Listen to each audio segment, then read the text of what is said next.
called Wonder. And the idea is really that Christmas is the most wonderful time of the year. We sing about that. It's on our banners, our Christmas cards, our kind of notes that we send each other. And yet, for many of us, it's not the most wonderful time of the year. It's the time when we're most wondering. Right? We're wondering about the finances of Christmas. We're wondering about the logistics of travel. If you're married and you have two separate families, or maybe some of you can connect and you have 3 or 4 different subsets of families, just the sheer logistics of how do you make all of them happy and maintain their own kind of personal happiness in your own home. And there's so many things to wonder about. There's so many things that can flow through our mind that we can miss the most wonderful part of this time of year. And this series is really meant to kind of help us reclaim wonder, because scientists and research has demonstrated that wonder leads to generosity, wonder leads to more compassionate living, wonder leads to a better quality of life, that wonder, when experienced regularly, makes us better people, which is a very strange thing. I kind of dived into that last week, that why wonder would be something important to us as a species, and yet we pay money to experience it. We build week-long vacations. We take time off of work to travel to places, right, that are large holes in the ground just to stare at them, or tall mountains, because we're drawn to wonder. And last week I said, if we're going to start to journey this reclaiming, that we have to start with resetting our mindset, and that was last week's message. But this week, I want to kind of push in a little deeper and actually, let's say, how do we actually start to reclaim? If we've reset, how do we actually reclaim it? And the way we reclaim it is to go back to the Christmas story and to strip away everything and just get to the headline. Because it's possible to bury the lead, to use a journalism term, where we, in the midst of all the details, we miss the main central point. And the main central point of the Christmas story is not chubby angels sitting on top of a manger scene. It's not shepherds nearby in a field. It's not even cute little animals watching baby Jesus or the drummer boy, which is actually not in the story. Like, it's not any of those things. That the headline of Christmas is that God is here. And that's a pretty ridiculous statement Christmas makes. That God is here. And that it's either the greatest lie ever told to cover up a teenage pregnancy, or it's the greatest event to have ever unfold. That's what I love about the central heartbeat and headline of Christmas, is it's one or the other. Right? It's the worst cover-up, or it's the most incredible moment in human history. And that if we are going to reclaim wonder in this most wonderful time of the year, then we have to go back to that central theme of Christmas, that God is here. And today I want to look at one of the most familiar passages of the Christmas story. Even if you're like some of us, or maybe like me, and you didn't grow up in a religious context, no doubt you've heard this passage. If you've ever seen Charlie Brown's Christmas, if you've ever gone to a niece or a nephew's play and just kind of sat in there, this is normally the passage that gets read that captures the essence of the Christmas story. And while there's about 12 verses I'm going to read, what we're going to choose to do over the course of the next 25 minutes is actually unpack just 4 of those verses that get to the details and the headline. But I want to set the stage for you. Luke is the writer of this passage. Luke is an actual man who lived about 2,000 years ago. He was a doctor who became a Christian, and in the course of becoming a Christian, goes back and starts to kind of investigate the faith a little bit more. And he's one of the first historians of the Christian faith. And so most of the stories of Luke come with this kind of in-the-moment, kind of first-person kind of view. You kind of pick up on that as you read through Luke. Luke was really educated, was a very articulate individual, and he writes 2 different books in the New Testament, Luke and Acts. It's kind of like volume 1 and volume 2. And in volume 1, he writes a lot about the birth of Jesus. And historians believe, based on what you can see in the text, that Luke gets this source material from Mary, the mother of Jesus. That's why it's so intimate. That's why it's so present. That's why there's details like Mary pondered in her heart that he writes, because Luke interviewed Mary and said, tell me about that day. And out of those interviews come the book of Luke. And chapter 2 specifically is where we're going to be today. And Luke chapter 2, verse 1, Luke begins it this way. In those days, Caesar Augustus, right? This is a history lesson, right? Issued a decree that a census should be taken of the entire Roman world. This was the first census that took place while Quirinius was governor of Syria, and everyone went to their own town to register. So Joseph also went up from the town of Nazareth in Galilee to Judea, to Bethlehem, the town of David, because he belonged to the house and line of David. He went there to register with Mary, who was pledged to be married to him and was expecting a child. While they were there, the time came for the baby to be born, and she gave birth to her firstborn son. She wrapped him in cloths, placed him in a manger, because there was no guest room available for them. And there were shepherds living out in the field nearby, keeping watch over the flocks at night. And an angel of the Lord appeared to them, and the glory of the Lord shone around them, and they were terrified. But the angel said to them, do not be afraid, for I bring you good news that will cause great joy for all the people. For today, in the town of David, a Savior has been born to you. He is the Messiah, the Lord. And this will be a sign to you. You will find a baby wrapped in cloths, lying in a manger. And that's a very familiar text for us who've grown up in church and for even some of us who didn't. This is the famous account that Luke writes out of his interviews with Mary. And he sets the stage by saying this happened out of this historical event of Caesar Augustus issuing a decree. And while I would love to dive into Caesar Augustus in his backstory is simply this is what you need to know, is he establishes the Roman Empire. Julius Caesar, his great uncle, comes along before him and starts to do some things, but it's Caesar Augustus, who is the heir to the throne, named in Julius Caesar's will, that really consolidates this empire. This empire goes from what's currently Spain, all of Europe except for the northern regions, into the Middle East. Now currently Israel, Syria, those areas, and down into all of northern Africa. There's a huge swath of land that Caesar Augustus is ruling over. His empire that he establishes lasts for 1,500 years, which is incredible when you think about it, right? That this man establishes an empire that lasts 1,500 years. He was incredibly devious, cultivated, clever. He was a beautiful, manipulator of individuals and nations and people groups. He knew how to strategically deploy armies and overthrow potential threats. And this man set about ordering his kingdom. In the midst of ordering his kingdom, he needed to establish taxes.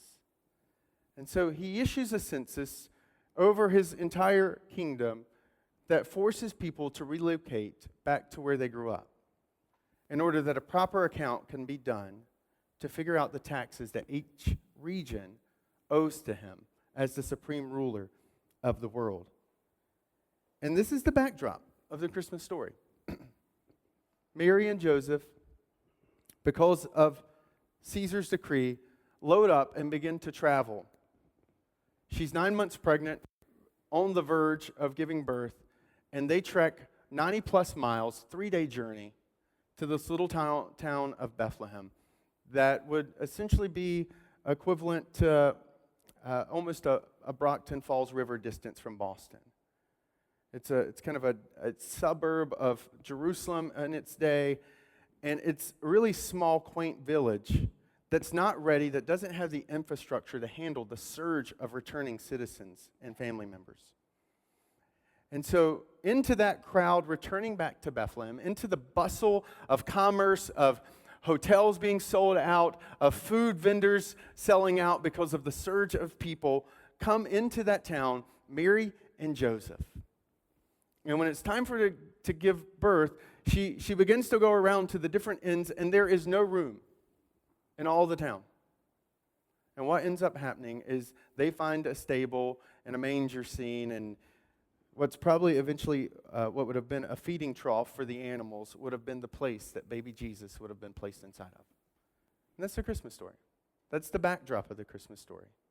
But what I want to draw attention to, the few verses over just our next 18 minutes together, is this, where you see in verse 9, an angel of the Lord appeared to them, and the glory of the Lord shone around them, and they were terrified. And the angel said to them, "Do not be afraid, for I bring you good news that will cause great joy for all the people. For today, in the town of David, a Savior has been born. He is the Messiah. He is the Lord."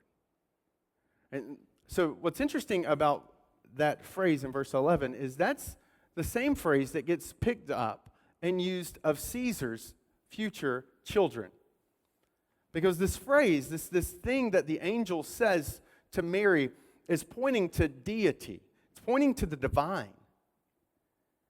To the point that when the Roman Senate later calls Caesar Augustus God, and future Caesars are born, this is the same phrase. They steal this phrase and use it about the birth of each Caesar. Because they knew the significance of this statement. This is a statement about divinity. That the headline of Christmas is that the I am, right, what the Jews called the I am, the God of the universe, was here. And I want to take you on a brief journey that kind of coincides with my journey, and I'm going to give you a kind of a spoiler alert. It's a bit of nerddom. It may hurt your brain. You just roll with it. You can do what people do around me sometimes. They just smile and nod at me. But trust me, just stick with me, and I think you're going to see this is incredible. So I shared last week, part of my journey to faith really involved kind of diving into theoretical physics. I told you I was a nerd. For those who came by and actually saw the asteroid I had, you realize and confirmed that suspicion, right? That, in fact, is a nerd. But one of the things that I've always loved is outer space. I don't know about you, if there's anyone else in here who's like a space junkie, but I remember vividly the first time I saw Saturn through a telescope. Anybody else have that moment? Yeah. Oh, okay. Awesome. We should start a club because we're probably the only people in America who actually think about that, right? So this is Saturn, and I'm probably going to ask you to dim the lights a lot for a portion of this because this is Saturn in all of, I guess, her beauty. I don't know, but it's incredible. And I remember looking in a telescope and saying, "Oh my goodness, that's real? That's Saturn." And just being blown away by the beauty and I could see the rings, right? I was like, this is unreal. And this is kind of, I love science. I love digging into the science of outer space. And as I'm unpacking it, Saturn is part of the 8 current planets, right? Sorry, Pluto, you got kicked out. Messed us up that grew up with Pluto as a planet, right? But that's called our solar system, right? That's our neighborhood. That's where we dwell, right? Domicile, that's our place. But the solar system is part of a larger thing called the Milky Way. Right? And the Milky Way is that beautiful thing if you're ever out in the middle of nowhere and it's the perfect night, you can kind of see one of the arms of the Milky Way kind of cutting across the sky. But to give you some perspective, our solar system compared to the Milky Way, if the Milky Way was the size of North America, right, the continent that we live on, then our solar system would be the size of a quarter, 25 cents. So drop 25-cent piece on the ground of North America, and that's the Milky Way. And we live inside of the quarter. We're a tiny little speck on a tiny little speck inside the quarter. And that starts to stretch your mind a little bit, right? You're like, whoa, the Milky Way just got really big for all of us, right? You're just thought it was a candy bar. It's massive, right? This is huge. And so here's the solar system, here's the Milky Way. And then when you start to zoom out and you realize, okay, the Milky Way is just one galaxy, because it's a galaxy, it's a collection of different systems and kind of planetary systems. And so you've got this thing called the Milky Way. But then across the board is this huge thing called the universe. And the universe is massive. And when you talk about the universe, you talk about a unit of measurement called light years, right? We talk about traveling from here to New York City, right, or up to Maine, we talk about miles. If we talk about driving west or south to Florida, we may talk about a day and a half journey, right? But when we start talking about traveling across the universe, We can't use miles anymore. We start to use things like light years, which means nothing to us. A light year is 5.88 trillion miles.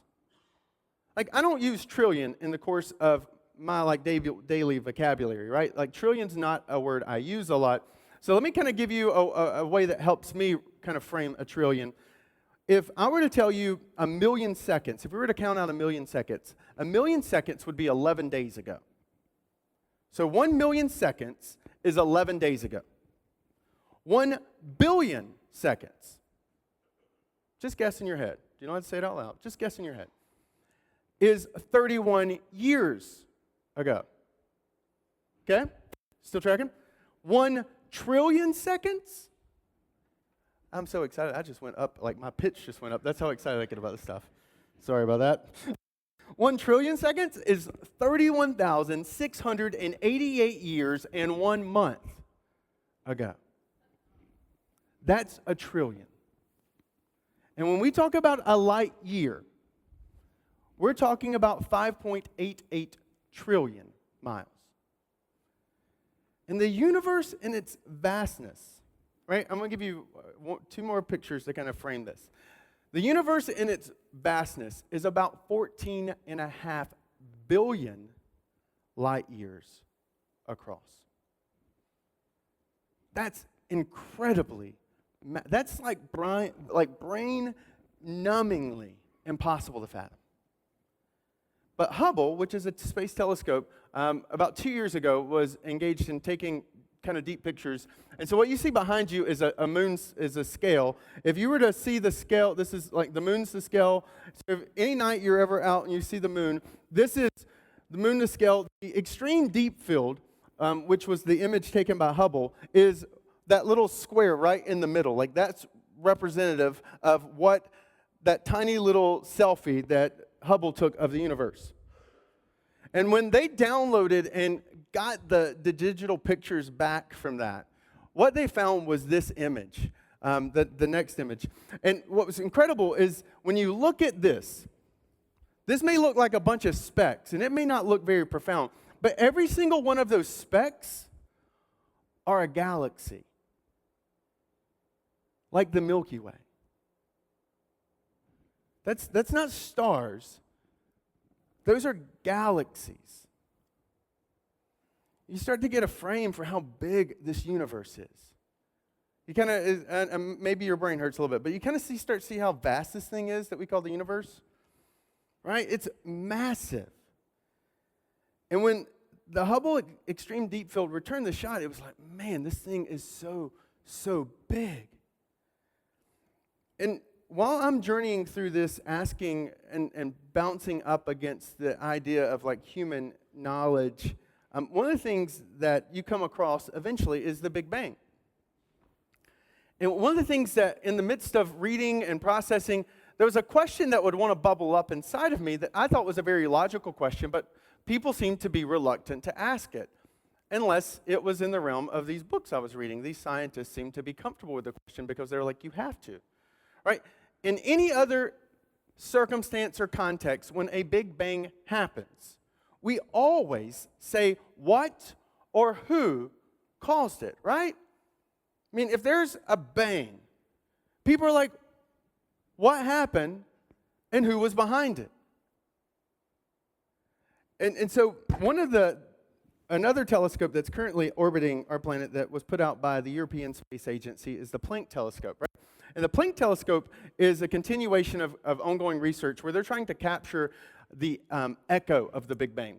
And the British Telegraph, it's a British newspaper, a couple of years ago published this brilliant article where they released the ESA's first kind of full image of the Big Bang echo shot. And that's this right here. This is stunning, right? That little center bar in the middle there, that's the Milky Way. That's the arms of our Milky Way because we're taking a picture from inside out.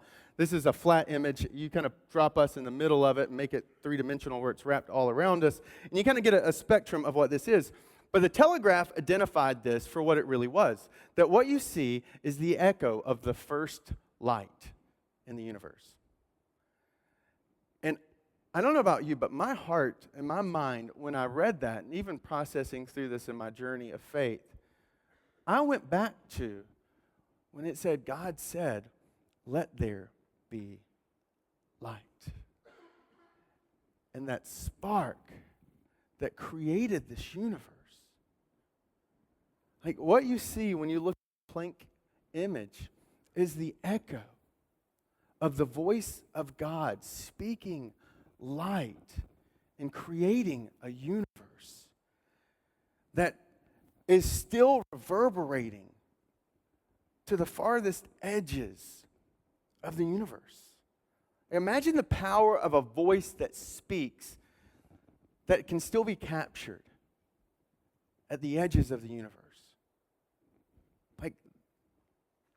And I think what happens when you study this stuff too much is that you fall into two camps typically that you find. You fall into one camp, like Carl Sagan or Neil deGrasse Tyson, where you arrive at this sense of hopelessness.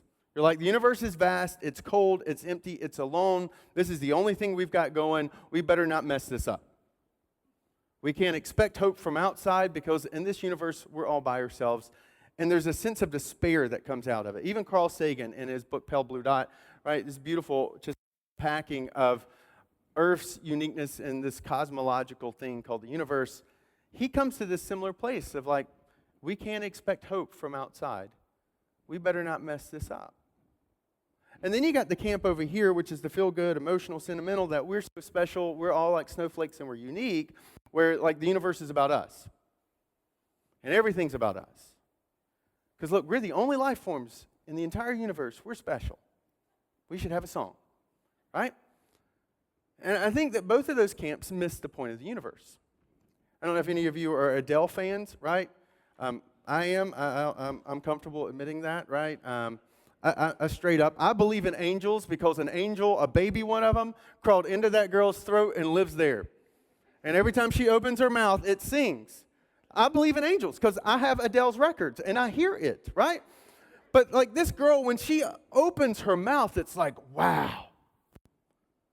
But it's every song that happens. And I don't fall into the camp of either side with Adele. What I understand when I listen to masterpiece after masterpiece after masterpiece of that baby angel crying out through that woman, right? What I'm reminded of is that in the midst of all the masterpieces, there's a master. In the midst of all the incredible priceless works of art, there is an artist. That the universe is not a statement of just this dark despair, nor is it a statement that it's about us. The universe is a reflection of a God and who his magnificence and his creativity and in the wonder of who he is, he can't help but create beauty and awe-inspiring images that some of us will never even see. There is incredible, breathtaking beauty in those galaxies that we will never lay eyes on because they weren't made for us. They reflect him. Adele can sing to her baby boy, right? She can sing any song, and it's going to be beautiful because she's a master. She's incredibly gifted, and whatever she touches vocally is impressive. And here's the creator of the universe. Like when Saturn, when it lightened, like there's lightning on Saturn. We just discovered, this past year there was a lightning storm on Saturn that lasted for 200 days. And scientists think because of the blue sensor on one of the satellites that got pinged, that the lightning is blue. Like for thousands and thousands and thousands of years, human beings did not know that. Because that wasn't put there for us. It was put there as a reflection of him, because when he's crafting these things, he's like, blue lightning. That'll be good. Right? That's who he is. And yet, in the midst of all of that, in the Christmas story, you get perhaps one of the most profound sentences ever written after verse 11. That this will be a sign to you. You will find a baby wrapped in cloths, lying in a manger. That the I am is here. not in the palace in Rome, not moving or issuing decrees, mobilizing the entire world, but lying in a manger, wrapped in swaddling clothes. So just within the last, I think, year and a half, there was another picture taken of Saturn that is even more stunning. And this was, we currently, as a nation, have a satellite orbiting Saturn. And this was one of the images that came back. And if you notice, so what's happening, the artistic thing here, is that the sun is shining, and because Saturn's a gas planet, some of it's coming through, but it creates this really cool shadow effect. So the satellite's actually on the backside of Saturn. And they're downloading this image, and what kind of stands out to the scientists is they start to notice something right above where I'm standing, right above the ring. There's just a little faint, tiny white speck. I don't know if you can see it, but it's just this faint, tiny white speck right above the top ring on my right. And the scientists, while they were doing the math and computing and putting all of it together, they realized that that was Earth photobombing Saturn. The Earth was like, hey. And that's what Earth photobombing Saturn looks like. A tiny, tiny little speck. And that the power of the Christmas story is that the I Am, the one who created all of this that we've just walked through, stepped into that tiny little speck, not as a magnificent ruler in Rome, but as a tiny baby in Bethlehem. And that he was wrapped in cloth, and he was placed not in an inn, not in the Ritz-Carlton of Bethlehem, but in a feeding trough for an animal. That the wonder of Christmas is that he did that. And that we can look at this story and take a cue in what he thinks about you and me. That we are loved, that we are pursued, right? I mean, I love there's these songs where it's like, girl, I'll go anywhere for you, right? I'll climb a mountain, I'll swim an ocean, I'll walk through fire, I'll catch a grenade, right? You just pick some type of topic, and there's somebody saying, I will do something for you. And the Christmas story is God saying, the one who made the universe stepped into the universe for you, to pursue you, to say, I love you. Because it is good news for all people that he came to make a way. And what I love about this story is, and even Encounter Church, is that we just have kind of a full spectrum of people, from skeptic to like, to sold out. And that even if you don't buy the story completely, then you can at least appreciate, as we've unpacked the journey, the profound brilliance of whoever wrote this. Because this is single-handedly one of the best leadership and love moves ever. It's something that great spouses do. It's something that great parents do. It's something that great leaders do. Because it's what a great God did. That I have a soon-to-be 4-year-old in a couple of days, right? And that little 4-year-old, just be honest with you, I'm very much a rational, logical individual. I don't just tear up. I don't cry a lot. I mean, I do cry tears. I'm not a robot, but I don't get emotion, like the intense variety of emotion, right? I'm not knocking those who have it. I just don't understand it. I'm just like, well, here's the facts. Let's do something about it, right? And some of you can kind of relate to that, and that causes you marital problems, right? I can give you some coaching on that one later. But my little 4-year-old is emotions wrapped in skin. I mean, we have extreme emotions. And there are times where I look at her, I don't even know what to do with it. Like before we came here this morning, a pony was missing, and we were crying. And I was like, the pony's still here? You just hadn't found it. Why are you crying? Stop crying, go look for it, right? Like, and I'm like, that's probably bad advice. Because not only do we take our cue from the Christmas story about what it says about you, we also take our cue on what to do in our relationships. My wife does this really, really well. If you've ever seen that movie Inside Out, It's this really funny Pixar movie. There's this great scene where the daughter's having this issue, and mom and dad are talking at the table, and mom's trying to connect, and daughter's being a little sassy, and so she gives the eyeball to the dad, who's thinking about hockey, and he's kind of, oh, I'm supposed to be saying something. She gives him the eye, and he's like, he asks the question, how was today's school? And he's like, that was the worst question ever, right? And she gets sassy again, and all of a sudden it zooms into his head, and it's all the emotions, and they're up talking, and then the anger one comes in, he's like this square, and he's like, prepare for the foot, boys. And they like turn the keys on like they're getting ready to launch this nuclear weapon, and she gets sassier back, and he's like, you better watch it, and they're like both clicking in their head because it's about to happen, and then he's like, go to your room right now, and they're like, foot is down. They're like high-fiving each other. They're like, this was a success. And it zooms to the mom, and she's like, that was an absolute failure, right? I feel like this is me so many times with my daughter, because I want to engage her from where I am and who I am. And it rarely ever works. But I watch my wife get out of her chair, get down on her knee, and say, sweetie. And all of a sudden, they're kind of just communicating on the same wavelength. She's like, hey. And she leads our daughter to do or to not do what I initially sat in my chair commanding. That didn't happen. And so I think what we see in the Christmas story is a God who stepped into where we were to lead us and to love us. And that the beauty of the Christmas story is that this doesn't just work with our children, it works with our spouses when we're willing to communicate love in the way they receive it, not just the way we give it. Right? When we're willing to not give gifts, but spend time having conversation or quality time. Not because you're a quality time person, but because they receive love in quality time.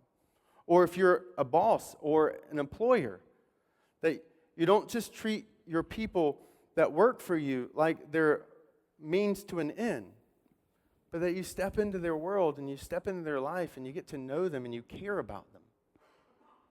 That we see a God who stepped into humanity.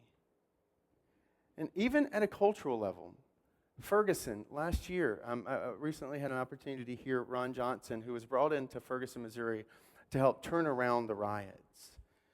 And in the midst of his kind of communication seminar he was giving us, he said this one line that was so profound. He said, my strategy for turning around Ferguson was a realization I had that distance demonizes. That when I spent time asking questions, what I heard was us and them. So I went back to the them, and I said, we have to become part of the us. And one of his first acts was to march in a protest alongside of the protesters against the injustice that had been done there. And he was able to lead through that really tumultuous season and to help navigate what could have been disaster after disaster. But he started to turn it into a conversation that deepened the relationship and started to repair some of the broken trust between the police and the people of Ferguson. And this profound middle-aged man just said, it's because at the end of the day, distance demonizes. When you're not close to someone, you don't see their mistakes or their bad ideas. You just see bad people. But when you're willing to step in with them, you can start to understand them and lead them. And every time we say Merry Christmas, we get a cue from God of what he thinks about us, that he loved us enough to step into this, but we also get a cue in what to do, of looking at those relationships in our own lives and being willing to step into them. And that if you and I were, just imagine if we started to live with the realization of the wonderful time of year, not because of what's happening in our life, because instead of what has happened, that the great I am said, here. Then in the process of reclaiming wonder in general, we can start to reclaim the wonder of relationships around us specifically too.